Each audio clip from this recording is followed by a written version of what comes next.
At Four Rivers Smokehouse, for a limited time, take $5 off on orders of $25 or more when ordering in-store or by phone when you mention Gators Breakdown. Want more Gators Breakdown?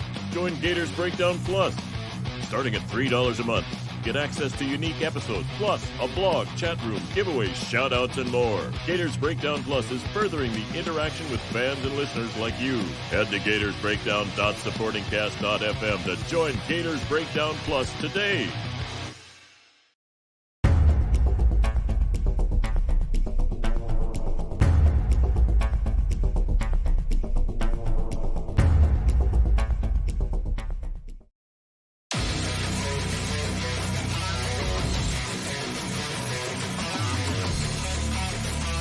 Gators Breakdown, because there's never a dull moment in Gator Nation.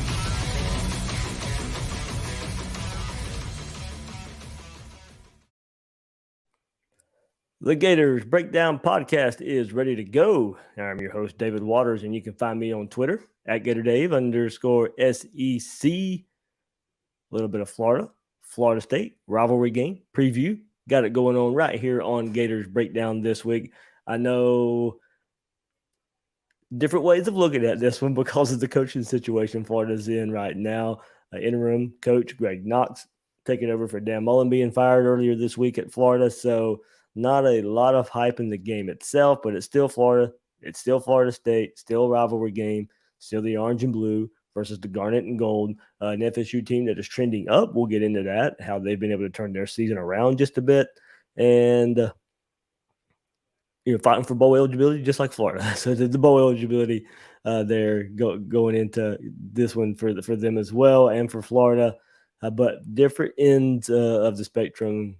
Both fan bases are a little bit different going into this game. Of course, we know it from the Florida side. But FSU is, admittedly trending up a bit, playing better than they were in the month of September. It is kind of funny. You go back and look at September, of course, and Florida's up here and FSU's down here. That's the way the seasons were going to go as well.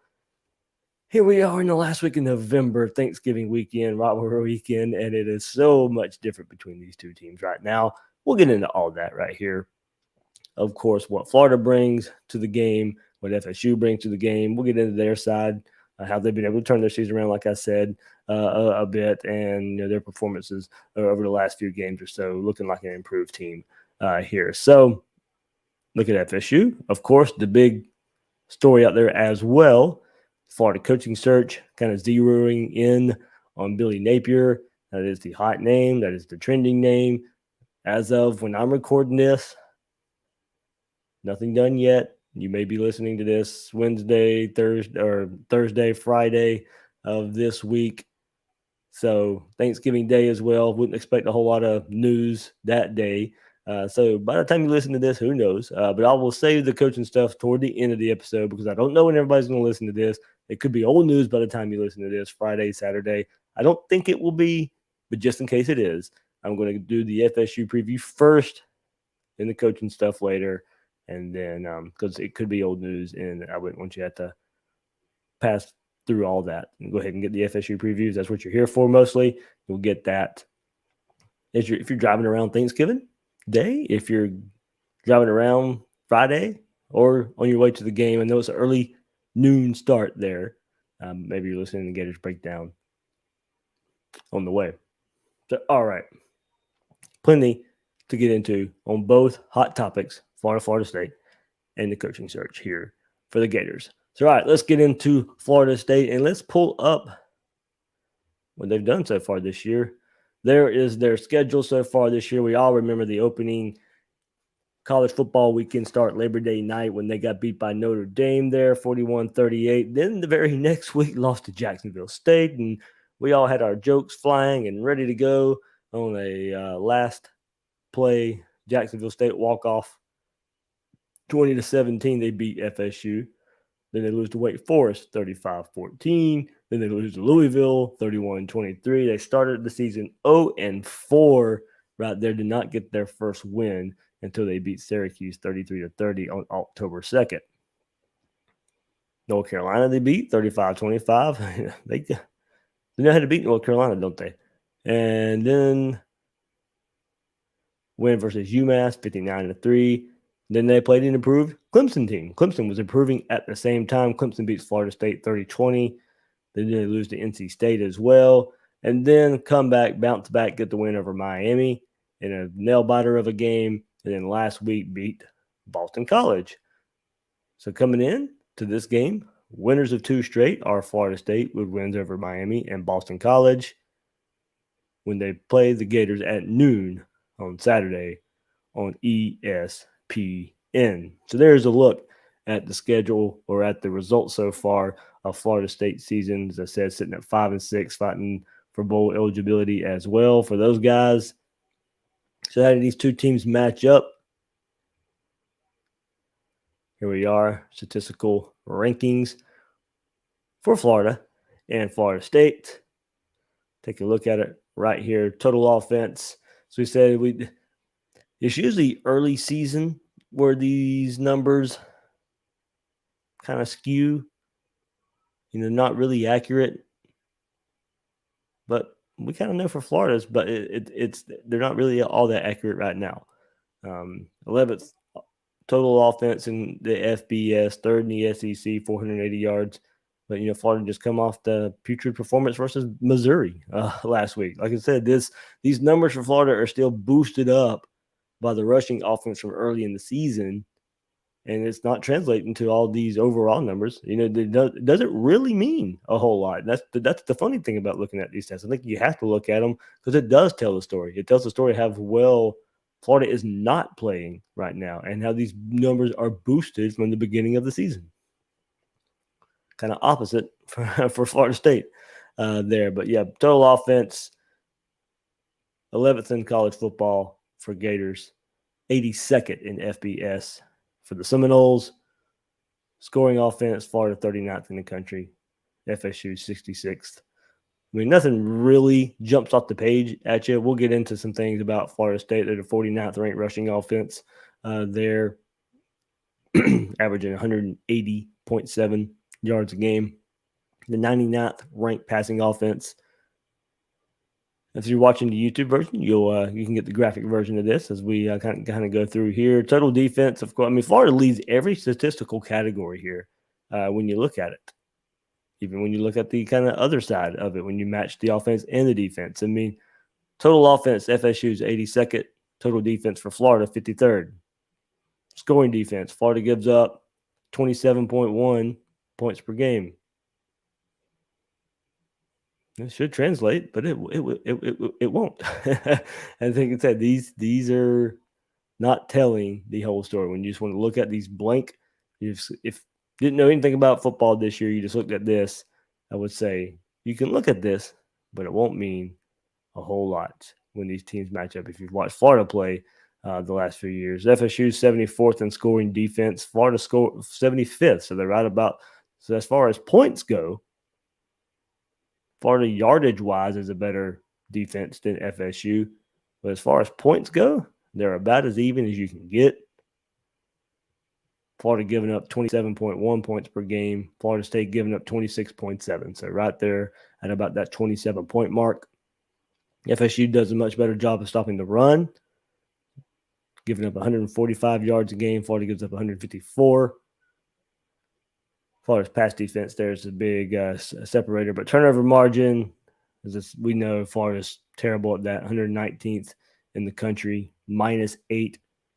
FSU sits right at 0 for turnover margin, so that's tied for 68th in FBS.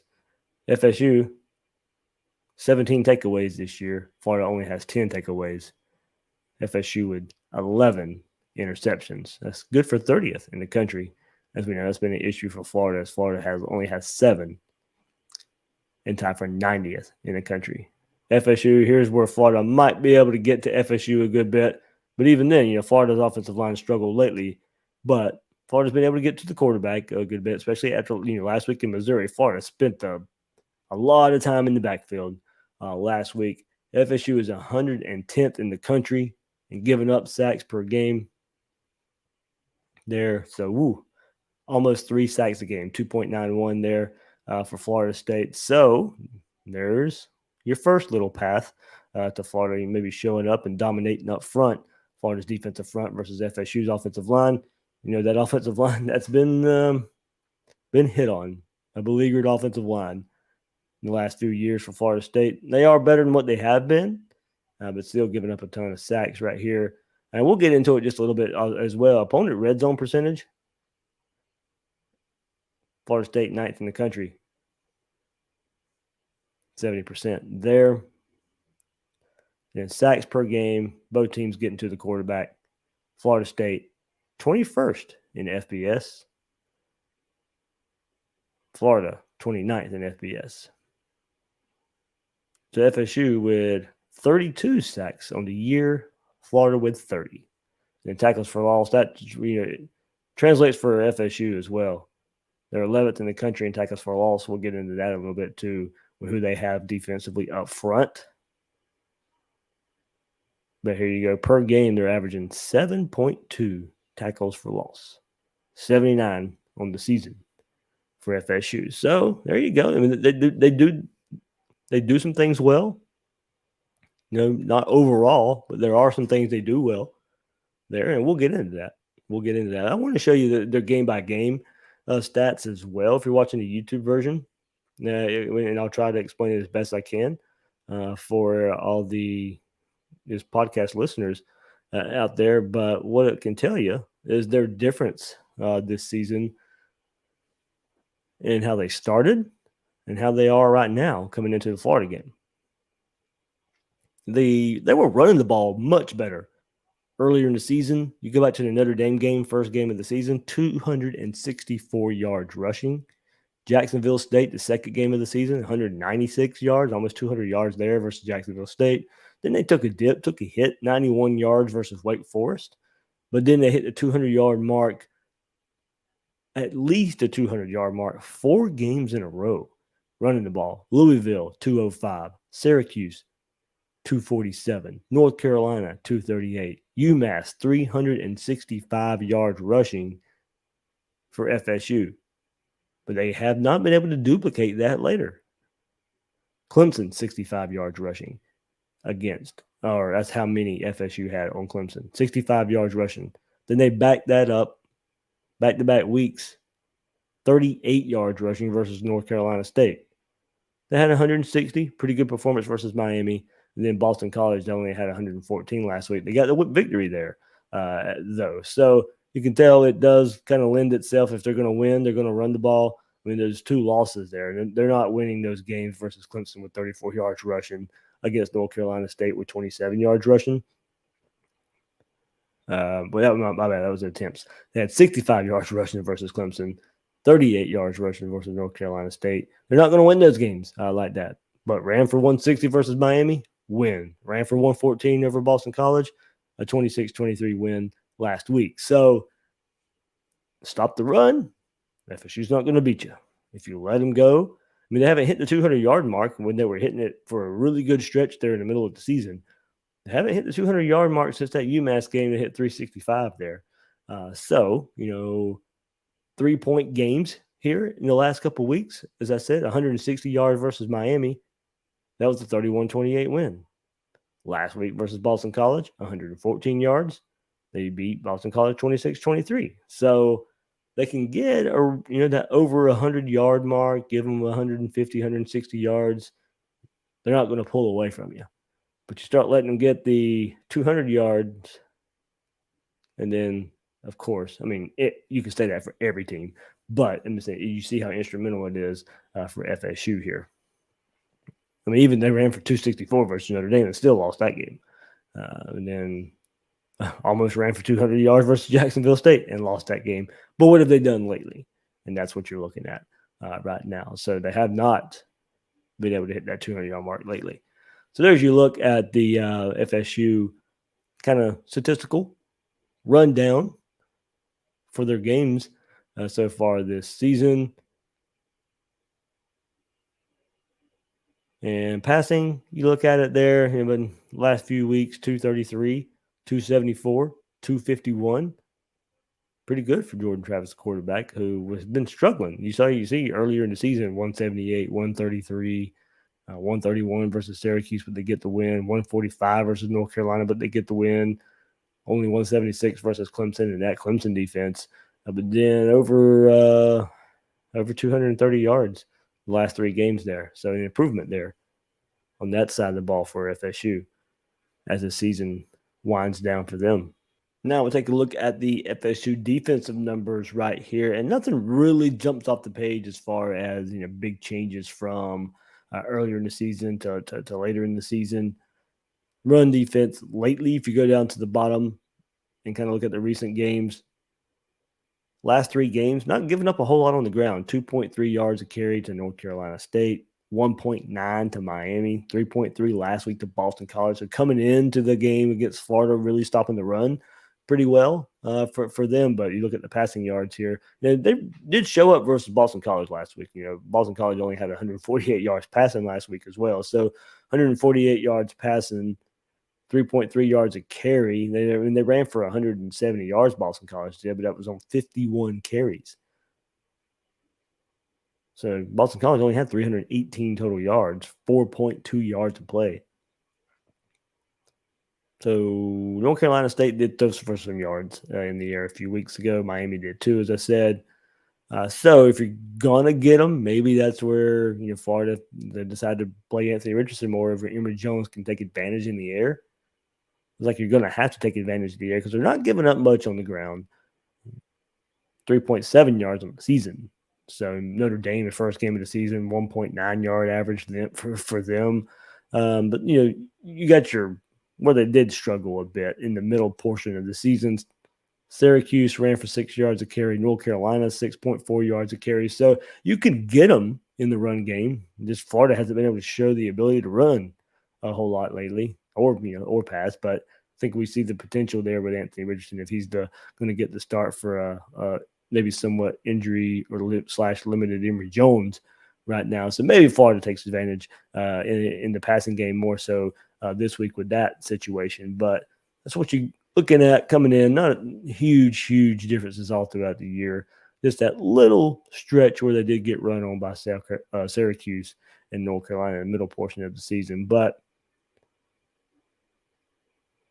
really just no astronomical numbers through the air for any opponent either. Notre Dame, 366 yards in the air the first game of the season.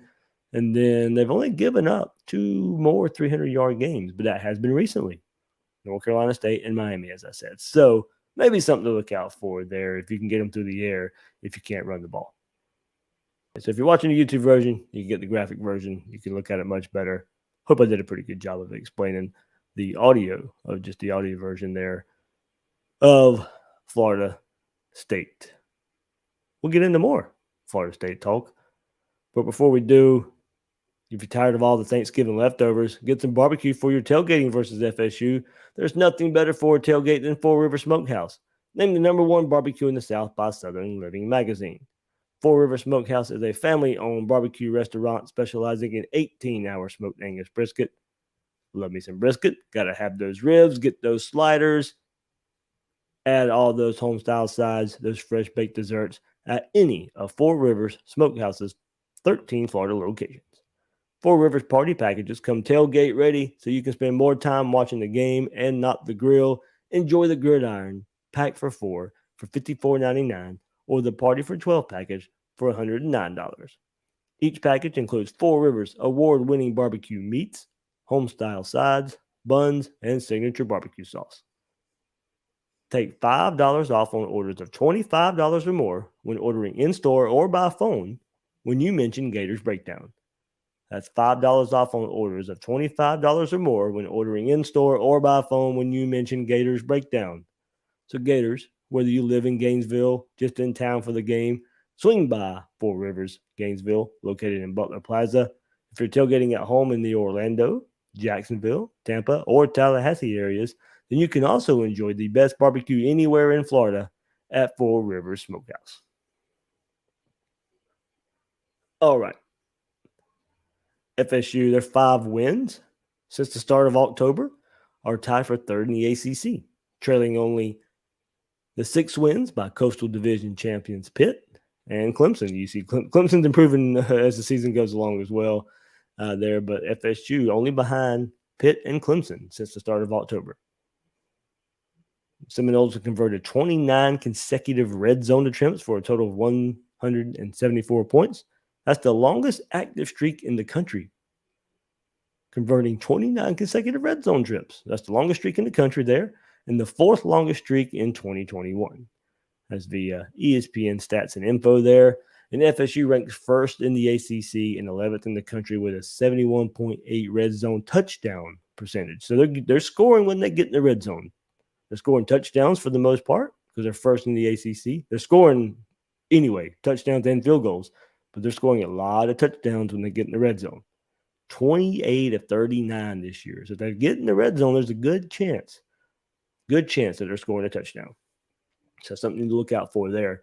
Florida's defense, if they get the ball drive down on them, got to be able to come up in a tough situation, because FSU, with the way they run the ball, with the way a quarterback they have that can make plays with his legs, they're converting in the red zone. Florida State is tied for 13th in the country with 6 plays of at least 60 yards this season, and tied for 18th with 3 plays of at least 70 yards. One more time, they're tied for 13th in the country with 6 plays of at least 60 yards this season, and tied for 18th with 3 plays of at least 70 yards. FSU's 3 rushing plays of at least 60 yards and 2 rushing plays of at least 70 yards, both ranked first in the ACC, and are tied for 6th and 7th nationally, respectively. While 4 rushing plays of at least 50 yards are tied for 4th in the conference and 18th in the country. So big play ability from this FSU run game is there. You see it right there. And we know Florida's issues this season in the run game, giving up some big plays so far, especially that stretch that Florida just showed up Missouri. But before that, giving up a whole lot of plays in the run game, dating back to that South Carolina game a couple weeks ago. So coming off that much better performance versus Missouri, a better performance than we were expecting. They'll need to do that again, given FSU's ability to hit the big play. Not a very consistent offense, not an offense that piles up a whole lot of yards, but there is that big play there that you still have to worry about. Quarterback Jordan Travis, he's played much better than the start of the year, but look, he's not a superstar out there in what he brings to the table. But we know this defense's tendencies to make a quarterback look better than what they really are. Can we get the performance last week that we got last week versus Missouri from this defense? Travis can hit the big plays, but here we go. Relies on short passes and mostly to the running back side of the backfield. 2 of the 3 leading receivers are running backs Josh Corbin, Treshaun Ward, and also relies on those guys a bit in the passing game. 2 of the 3 leading receivers are the running backs, Josh Corbin, Treshaun Ward. So a little bit more on Corbin here. The running back, Josh Corbin, ranks first in the ACC, 10th in the country with 6.4 yards per carry, rushing for 877 yards on just 137 carries. Corbin has 4 100-yard rushing games this season with a career-high 159 on 11 carries versus Louisville. That game he averaged 14.5 yards per run. 6th in the ACC with about 80 yards rushing per game, and has the 2 longest rushes in the conference. 89-yard touchdown versus Notre Dame and a 75-yard score versus Louisville. Corbin is just one of 6 players in the country with multiple 75-yard runs this season. Let's go back to quarterback. Sophomore Jordan Travis threw for a career-high 274 yards, 62 more yards on the ground, with 2 of those with on the ground, 2 rushing touchdowns as well. In FSU's 31-28 victory over Miami a couple weeks ago. Bring that up. His 336 yards of total offense were a new career high, and his 2 rushing touchdowns tied a career high as well. Travis scored a 1-yard touchdown run with 26 seconds left, and then tacked on the 2-point conversion. That was the final margin against the Hurricanes a couple weeks ago. Let's go back to last week a little bit. At Boston College, he tied his career high with 3 passing touchdowns in a 26-23 win. Travis has 6 games this year with multiple passing touchdowns, and his 20 completions are the second most allowed by Boston College this year, who entered the game with the fewest completions allowed in the country. His 251 yards passing at Boston College are the second most allowed by the Eagles. For the season, he's 104 for 165 passing, a little over 1,300 yards, 14 touchdowns, 428 rushing yards, 6 touchdowns on the ground. So you've got to be able to take care of him when he runs. He's going to be a run threat. Probably the best run threat Florida's seen from the quarterback position so far this year. So big for the linebackers to spy, not lose him, and for the secondary guys to support that as well. Cover longer, help him support when he does take off and run, make the tackle. Florida's got to be able to do that on defense this week. Going to have their hands full with Jordan Travis running around a little bit. And so he doesn't throw a lot of interceptions either. Going back and looking at some of the stats too, it's been, I think I saw the stat 4 or 5 games since he's thrown an interception there for Travis. So something to look out for right there. So let's move to the other side of the ball. Florida State's defense ranks 3rd in the ACC, 9th in the country in red zone defense. Talk about red zone. They're good on offense, pretty good on defense as well. 3rd in the ACC, 9th nationally in red zone defense, allowing a score of 70% of drives that reach the red zone. Florida State held opponents to 6 of 12, 500 average there. Red zone conversions in October, the best defensive stop rate in the ACC, second best defensive stop rate in the country. Since the start of October, Florida State ranks 2nd in the ACC in total defense and pass defense, allowing an average of 359.4 total yards, 207 passing yards per game, and 4th in the conference in scoring defense with an average of 23.9 points per game allowed. So as I said, since that October, when they got out of September, Florida State started playing much better. Florida State has recorded at least 1 interception in 7 straight games, the program's longest streak since 2007. From ESPN Stats and Info, it's the 3rd longest streak in the nation this season. They rank 2nd in the ACC with 11 interceptions, 17 total takeaways in 21. Their average of 7.3 tackles for loss per game ranks 10th in the country. As I said, they get in the backfield. They have 4 games with at least 9 tackles for loss. Their most 9 tackle for loss game in the season since registering 5 in 2017. Number 1 in the ACC, number 3 nationally with 11 sacks. Jermaine Johnson leads the way there. Georgia transfer. Ranks 13th among active players. The sacks per game in his career. He's number 1 in the ACC, number 3 nationally with 17 tackles for loss. So his sack and tackle for loss numbers are the most for the Seminoles since DeMarcus Walker had 16 and 21.5 respectively in 2016. Jermaine Johnson's 64 tackles are the most among Power 5 defensive linemen. So you know who to look out for here. Jermaine Johnson, Georgia transfer, comes in the FSU. One more time, number 1 in the ACC, number 3 nationally with 11 sacks. You know who to look out for. He's number 1 in the ACC, number 3 nationally with 17 tackles for loss. 11 sacks, 17 tackles for loss.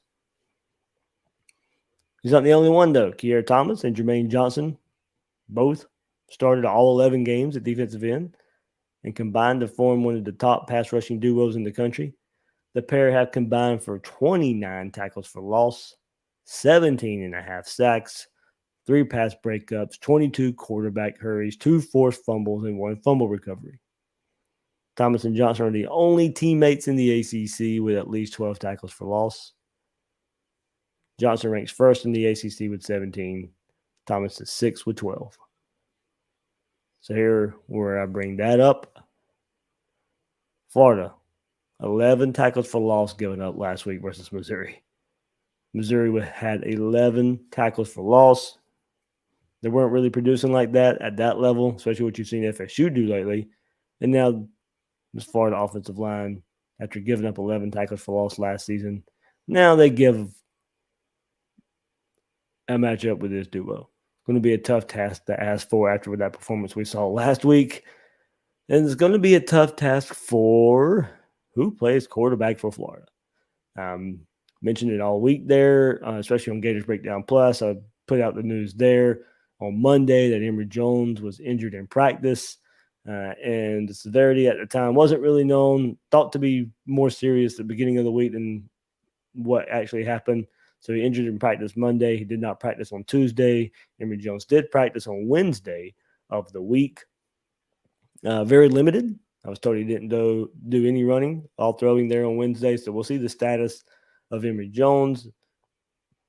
Anthony Richardson more than likely gets to start. I won't fully go into that yet, but I think he will from everything I've been able to put together. He's not really 100% all the way there either, but has been practicing more so in the starter capacity, especially on Tuesday and on Wednesday as well. So we'll see where Greg Knox goes for as far as the starting quarterback. But as I just brought up here, FSU's defensive front's been playing really well lately, getting in the backfield, getting sacks, getting tackles for loss. So if the quarterbacks are limited in any capacity and this offensive line doesn't step up, if we see a performance like we saw versus Missouri last week, then it may not matter who plays quarterback. And I know we all like the excitement of Anthony Richardson, but if he's not 100% and can't run around like we know he can, and he's also, I think, quicker decision making, can get the ball out of his hands a little bit faster. So still think he's probably the best option moving forward anyway. But the explosion, the potential big plays from his legs may be limited here. So far as offensive line needs to step up, give their quarterback some time. Don't get these quarterbacks hit anyway. Emory Jones is probably going to be limited somewhat anyway. Anthony Richardson battling just a little bit of injury here. I mean, you don't want to. They're both nursing injuries right now. You don't want either one of them to get hit. So here's you look at the game a little bit, what Florida State brings to the table and some of the issues and maybe what Florida can do. I mean, you'd love to see Florida come out and establish a run game. Probably hope at this point, haven't been able to do so against defenses that have been giving up rush yards after rush yards after rush yards. Missouri, South Carolina, LSU. Those are teams you were supposed to be able to run on. You didn't. Still not giving Dameon Pierce enough carries. But it really starts up front with this offensive line. No consistency there whatsoever anymore. Ethan White injuries, big time missing. We saw guys going down like flies last week versus Missouri as well when they were already playing with some of the backups out there. Still false starts. I mean, there's just no cohesion up front, and they're shuffling all these guys in and out up front now because of injuries. So you'd like to see them settle down. Maybe insert Dameon Pierce a bit more as he's still the most consistent back Florida has. But probably look for Florida to get the ball out of the quarterback's hands. Get the ball out of the quarterback's hands faster because his pass rush and these tackles for losses, and it shows you this defensive line is very active for Florida State. Can get in the backfield, can pressure the quarterback, get the ball out of their hands pretty quick. So I wouldn't look for Florida to try many deep shots and unless, the run game gets there and can slow down this FSU front. So I think the run game is going to need to be there to help slow down this FSU defensive line. They help give these quarterbacks some time to help them, if it's Anthony Richardson at least, show that he'll push the ball down the field a bit more than Emory Jones. But you need time for that. So, all right, there you go. Final score, man, I don't really know here. It's so difficult to know where the mindset of this Florida team is going to be. How limited these quarterbacks are. I will lean if Richardson plays more, a little bit of a closer game there. Might even still pick Florida. I'm having a hard time picking Florida because of what we've seen them put on the field lately. Everything going on now with Dan Mullen now not calling the plays, John Hevesy, Todd Grantham, three coaches right there just you don't even have on staff anymore for this last game of the season. I don't think there's going to be some massive changes here from Garrett McGee calling the plays and maybe he'll be willing to stick with a running back a bit more. We'll see what Greg Knox has to say about that in the interim head coach role. But what are some of the differences going to be? I don't think there's going to be all that much in the last game of the season. Even though Dan Mullen's no longer there on the sideline, don't think you're going to see much difference in this team. I think they're stuck in their ways a bit, and Defense, they did show up. If you get that performance from the defense again, I think Florida wins this game. Not so sure you get that again, but if you do, I think Florida wins the game, especially if Anthony Richardson's playing, and we get anything near that second half LSU performance, Florida wins this game. But if we don't get that from the defense, and if we don't get that LSU performance from Anthony Richardson, if he's out there, I don't think, from what I've seen with Emory Jones lately, South Carolina, Missouri, Florida, I don't think Florida's going to win this game with him either way. But give me last week's defense and a second half performance, AR, or anything close to that, in the LSU game, and I think Florida can win this game. I think Florida will win this game if that's the case. So there you go. There's how I'll lay it out. I won't really give you a final score. Just give you my scenarios for a win or a loss for the Gators. All right, signing off here. But before we do, we'll be signing off. But before we do, coaching update. Of course, Billy Napier, hot name out there right now. Louisiana head coach. Seems like it's moving in a fast, trending direction towards Billy Napier. Preliminary discussions happening before even moving on from Dan Mullen, and then accelerated once the firing happened. Both sides definitely met this past week. No news there. No new news there. You guys all know about that. But, they're trying to get this thing done and finalized. As far as I know, nothing finalized yet as I sit here and record this on a late Wednesday, Thursday. Nothing finalized yet. All word is it's close. Current thought is this could get announced late weekend, Sunday, maybe Monday. We'll see what Friday holds. I think that's the probably magic day, if you want to call it that, of when this thing can get finalized. But, if it's that far, don't be surprised if it gets out officially before that, that Sunday, Monday. Like I said, Friday, I think is the magic day there. So whenever you listen to this, I just say, be on the lookout. I mean, you all are anyway, because that's just how the nature of a coaching search. We'll all be watching the game on Saturday, so of course, if anything breaks, you'll get it right there. But Friday, I say probably keep a ear out there on Black Friday, and we'll see if anything comes up. So if it's that far, don't be surprised if it gets out. Before we're hearing around just a bit that it could get announced officially Sunday, Monday. But here's the thing. I mean, got current players from what I know, texting Louisiana players about Napier. I have people in Louisiana reaching out saying they're hearing positive, trending messages of Napier and Florida. Many angles to this. And with the holiday, maybe the news slows down a bit on Thursday. So I say watch out maybe for Friday. And we all remember also as well the Chip Kelly fiasco show last time and how close that was and how it looked close to be done at one time. Hopefully this doesn't turn into that happening again. Hopefully that doesn't happen to this one. But certainly it's trending that Florida really close in Billy Napier being the next head coach. So we'll see where it goes. Nothing official, nothing finalized as me recording this. But if you see the way it's kind of playing out, it's kind of obvious he's the top guy for Scott Strickland, as long as this is not some kind of smoke screen. I don't believe it is. I really don't. But from everything I'm hearing and who I'm hearing it from, I don't think it's any type of smoke screen. But this is obvious. Billy Napier is at the top of the list here. If it doesn't happen, something went off the rails. I think he's at the top of the board. It looked great for Strickland to go out there and get the number one target on the board and get it done fast. Now, Billy Napier's timeline, what could that look like? Would that timeline come into play for his Louisiana team playing in a Sun Belt Conference Championship game? You can't blame him one bit if he wants to stay and coach that game with his current players.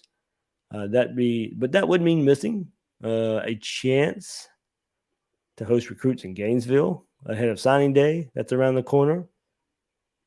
It might just be part of timing here. Not saying the deal is going to get done because of that or not done because of that. But it's an unfortunate part for Florida if it comes to that, but an understandable one. So I'm just saying, if he is the guy and it gets finalized, what is the timeline for him? Does he join right away after his final regular season game, or does he go coach in the Sun Belt Championship game and delay starting for Florida about another week and missing out on that one a big recruiting weekend ahead of signing day? So I honestly don't know where Florida would turn if it doesn't happen to be Napier.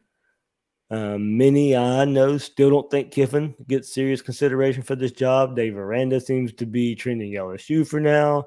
We'll see where that goes, or West Coast school maybe as well, or staying at Baylor. I mean, there's all the options there. You kind of hear around from Dave Aranda. The latest is he may, as I said, as I record this, who knows, things change. Maybe trending for that LSU job, and Tom Herman as almost the coordinator.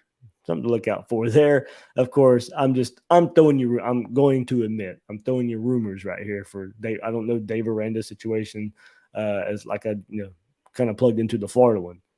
That just seems to be going on there. I know he's a hot name for some of you guys out there. Don't really hear a whole lot of connection on the Florida side for Dave Aranda. Sounds like Luke Fickell going to be staying at Cincinnati. I don't think Cristobal's leaving Oregon. Matt Campbell's name has been thrown out there for the Florida job. That doesn't excite me all that much. As far as recruiting goes, that's another Dan Mullen hire to me. The way that one would play out, there's just nothing there I'd get excited about on the recruiting trail from that one. I think he's a good coach. I think he's a good game day, good X's and O's coach, and good developer. Can get a lot out of his players. I just don't think he's going to be getting the top echelon of the players to get the most out of. So, look, whoever Florida's hired, I'll get excited about it. I'll talk myself into it, but I'll look at the other side at the exact same time as well. We've already talked about that. There's not a big pre-hire home run out there. These guys they'll have to turn in to home runs. Just wait and see mode for a lot of these coaches out there. Even look, James Franklin, I know some people have pointed at him. I know that really wasn't catching on to Gator Nation all that much. But James Franklin staying at Penn State with a new deal. Mel Tucker at Michigan State inking a new deal as well. So a lot of the names we've thrown around out there, Bob Stoops' name's been there. He's taking his kind of name out of the hat. Don't really think it was all that serious anyway, but you got to bring up Bob Stoops anyway just because it's a Florida coaching search and it's going to be brought up. So for all the hot boards out there, Florida may have to go way down the board if they don't get Billy Napier, but it does seem to be trending that way right now. Hopefully it gets finalized. Hopefully it gets announced in the next couple of days or so, and we can take a deep breath, exhale, get ready for spring, hopefully spring game, spring practices, hopefully for a new head coach, but we got to get there first. But at least if we get it this weekend, you can, okay, we got our guy. So hopefully this thing doesn't drag on. Hopefully we're not holding our breath for a long time in this coaching search. So yeah, definitely just kind of be on the, keep your phones on you. Be on the lookout on Friday for this coaching search here. Maybe some kind of announcement, but if not, maybe an official announcement by Florida sometime Saturday, Sunday, Monday for Billy Napier. All right, that'll do it for this episode of Gators Breakdown. Ahead of Florida State, all the coaching search and stuff going on out there. You can follow me on Twitter at GatorDave_SEC. Guys and girls out there, thanks for listening to this episode of Gators Breakdown.